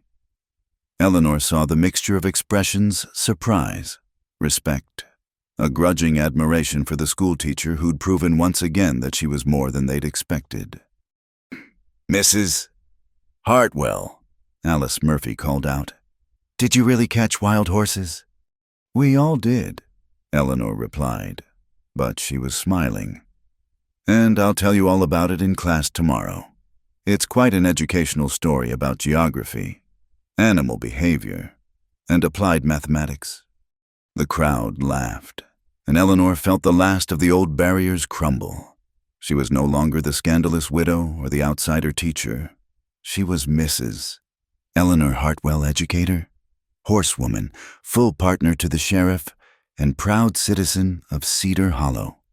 That night, as she soaked her bruised body in the copper tub Jed had filled with hot water, Eleanor reflected on how far she'd come. From a woman running from grief to one who chased wild horses through dangerous canyons. From isolation to partnership. From merely surviving to truly living. "Penny for your thoughts," Jed asked, bringing her a cup of tea. "Just thinking about transformations," Eleanor replied. "Yours, mine, this whole town's, and..." She smiled up at him. "And thinking Ben was right. By spring, we should go after El Diablo again. With the money from this sale, we could start that horse ranch properly, breeding the wild bloodlines with gentler stock, creating something new." Jed knelt beside the tub, his expression soft with affection. "Eleanor Hartwell, You never cease to amaze me." "Good," she said, pulling him down for a kiss. "I'd hate to become predictable." Later, wrapped in quilts before their fire, Eleanor dozed against Jed's shoulder while he read aloud from a book about horse breeding. It was a perfect ending to their adventure, not with drama or danger, but with quiet companionship and shared dreams.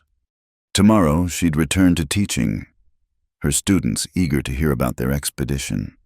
She'd show them how to calculate the expedition's profits, teach them about the geography of Serpent Canyon, share the lessons learned about patience and courage and partnership. But tonight, she was simply Eleanor Hartwell, tired and bruised and happier than she'd ever imagined possible. In the spring, they'd chase mustangs again. For now, this was enough: the crackle of the fire, the warmth of her husband beside her, and the knowledge that she'd proven something important. Not to the town, though their acceptance mattered. Not even to Jed, though his pride warmed her. She'd proven it to herself that she could adapt, could thrive, could build a life that honored both who she'd been and who she was becoming. The wild horses still ran free in Serpent Canyon, but Eleanor had caught something more valuable than mustangs. She'd caught hold of her own untamed spirit and learned to ride it home. Part 8. Schoolhouse on the High Hill. Spring sunlight streamed through the tall windows of the new schoolhouse, illuminating dust motes that danced like tiny celebrations. Eleanor stood at her desk, watching her students file in for the morning lessons, 22 of them now, the most she'd ever taught. Their faces reflected the diversity Cedar Hollow had finally learned to embrace: Anglo, Mexican, even a few Chinese children whose families had arrived to work the silver mine. "Good morning, class," Eleanor called out, smiling as they chorused back their greeting. 3 years had passed since she'd first arrived in Cedar Hollow, and the transformation still amazed her. Mrs. Hartwell, look, Tommy Morrison, now a strapping young man of 14, held up a composition book. "I finished the essay about water management you assigned." Eleanor accepted the book, proud of how far Tommy had come. The boy who'd nearly died from his injuries now planned to study engineering, inspired by the irrigation systems they'd built after the Great Flood. Through the window, she could see their horse ranch spreading across the hillside. 24 horses grazed in the pastures, a mixture of Mustang blood and gentler breeds, creating animals prized throughout the territory for their intelligence and stamina. Jed was out there somewhere, working with their latest acquisitions. "Today," Eleanor announced, "we have special visitors. Mr. Chen will be teaching us about arithmetic using the abacus, and Mrs. Vasquez will share traditional remedies for desert ailments." The children leaned forward eagerly. Eleanor's innovative curriculum, blending traditional academics with practical frontier skills and cultural exchange, had become renowned throughout the territory. Teachers traveled from as far as Denver to observe her methods. A knock at the door interrupted the morning routine. Eleanor opened it to find Martha Henderson, now president of the Cedar Hollow School Board, beaming with pride. "Eleanor, I've just received word from Santa Fe. The Territorial Education Committee wants to award you a commendation for innovative teaching. And," she paused dramatically, "they're offering funding to expand the school, a second building, more teachers, possibly even a lending library for the whole region." Eleanor felt her throat tighten with emotion. "That's wonderful news. The children deserve every opportunity we can give them." As the morning progressed, Eleanor moved among her students, guiding, encouraging, challenging. Alice Murphy was helping the younger children with their letters. Daniel Henderson worked through complex mathematics that would prepare him for surveying work. Maria Vasquez read aloud from Don Quixote in Spanish, then translated for the class. At noon, Eleanor dismissed them for lunch and walked outside to find Jed waiting with Buttercup and his bay, both horses saddled. "Thought you might like to check on the new foals," he said, but his eyes held that particular gleam Eleanor had learned to recognize. "What aren't you telling me?" she asked, accepting his hand up into the saddle. Ben Morrison spotted a small band of Mustangs near Serpent Canyon yesterday, including a certain white stallion with a black star. Eleanor's pulse quickened. They'd tried twice more to capture El Diablo, failing both times, but each expedition had yielded other horses and deepened their understanding of the wild herds. "Are you suggesting what I think you're suggesting?" "Just a scouting ride," Jed said innocently.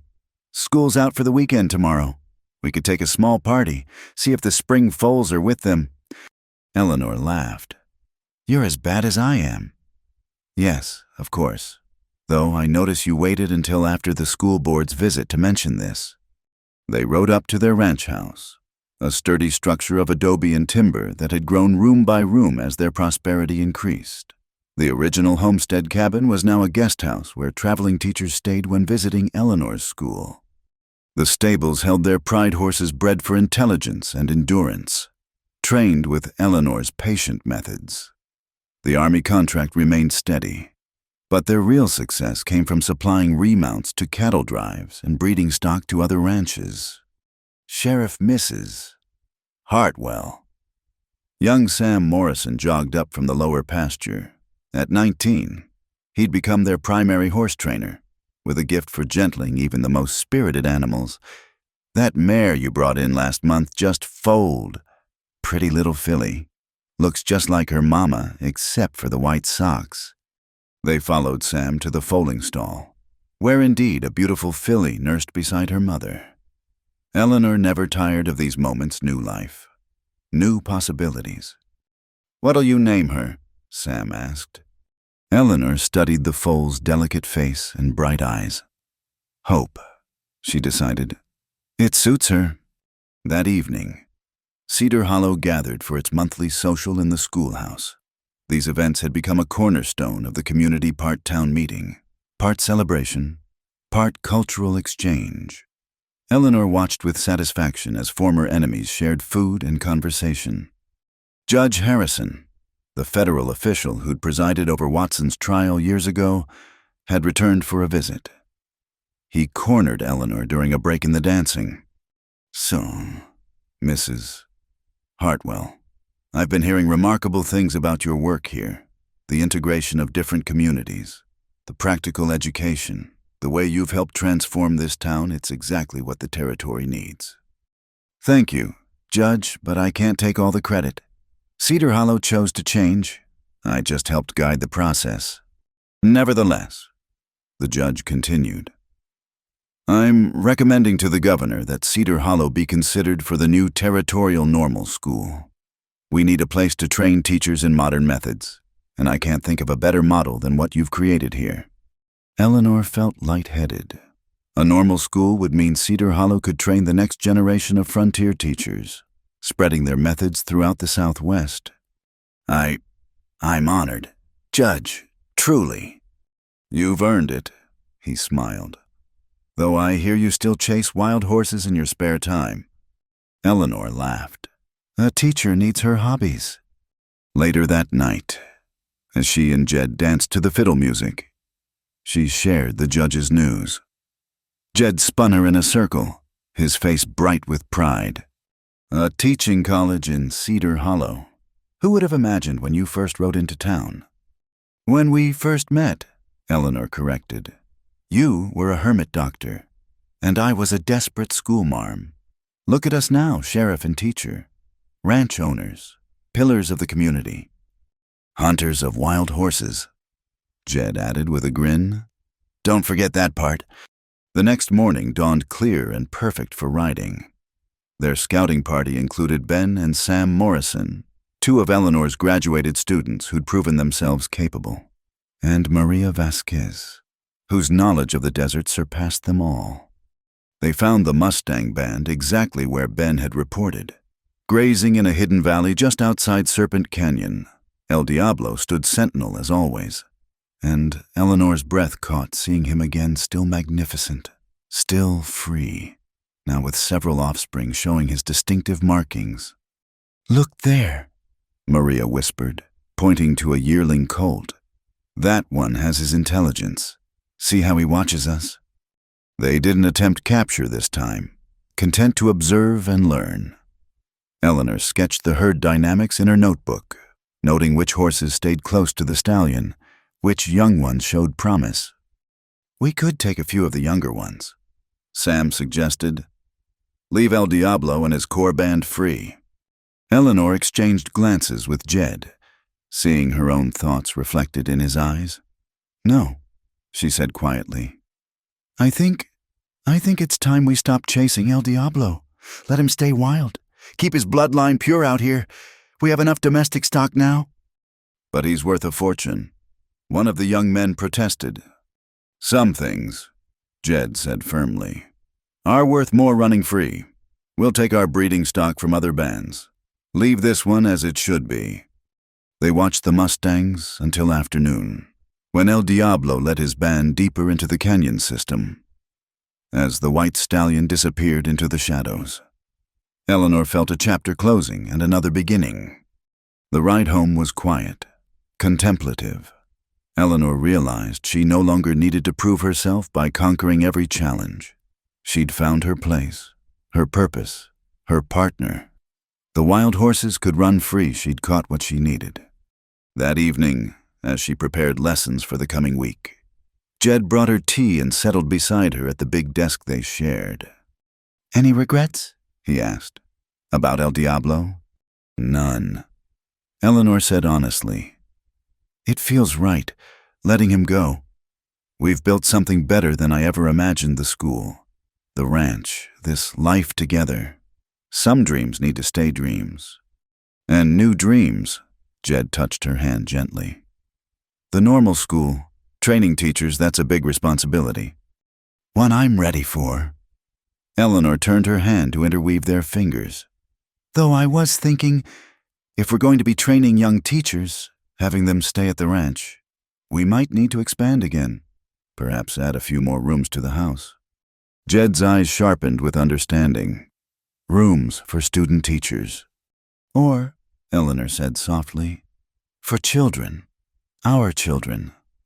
The joy that bloomed across Jed's face was answer enough. He pulled her into his arms, holding her with the same protective fierceness as that first night she'd fled to his cabin. "Are you certain?" he asked against her hair. "Dr. Hensley confirmed it yesterday. By Christmas, Cedar Hollow will have another young student to educate." They sat together as darkness fell over the desert, planning yet another new chapter. Through the window, Eleanor could see the lights of Cedar Hollow spreading up the hillsides, homes and businesses, dreams made manifest through determination and cooperation. Tomorrow, she'd stand before her students and teach them about botany and Shakespeare, mathematics and survival skills. She'd welcome visitors who came to learn her methods, share the techniques that had transformed education in their small corner of the frontier. But tonight, she simply rested in her husband's arms, hand pressed to her still flat stomach where new life grew. The girl who'd arrived in Cedar Hollow seeking escape had become a woman who helped others build futures. The town that had nearly broken on the rocks of its own prejudice had become a beacon of possibility. In the distance, a coyote called to the stars, and somewhere in Serpent Canyon, El Diablo ran free with his band. Eleanor smiled, knowing that both wildness and civilization had their place in this vast land. She'd learned to honor both, to teach both, to live with a foot in each world. "No more running," she murmured, echoing words from that night of promises. "No more hiding," Jed agreed. "Just living, building, loving." The candle burned low as they talked of nurseries and lesson plans, of young teachers to train and young horses to raise. Outside, the desert wind carried the scent of sage and possibility, whispering of all the stories yet to be written in the dust and dreams of Cedar Hollow. Eleanor Hartwell, teacher, rancher, soon-to-be mother, smiled as sleep finally claimed her. She'd chased Mustangs and faced outlaws, transformed a town and found her true love. Now came the greatest adventure of all, nurturing the next generation who would carry their legacy forward. The schoolhouse on the hill stood ready, windows dark but full of tomorrow's promise. And in the Hartwell ranch house, two people who'd found home in each other dreamed of all the tomorrows yet to come. Their love story as enduring as the desert stars that watched over Cedar Hollow's transformation from a place of prejudice to a community of hope. Thank you for listening to this story of love and courage in the Old West. If you enjoyed Eleanor and Jed's journey, please leave a comment below sharing where you're listening from. I'd love to connect and hear your thoughts about their adventure. Don't forget to subscribe to Wild West Night for more tales of romance and redemption on the frontier. If this story touched your heart, please like this video and hit the hype button to help more listeners discover these tales of the American West. Until our next story, partners, keep riding toward your dreams.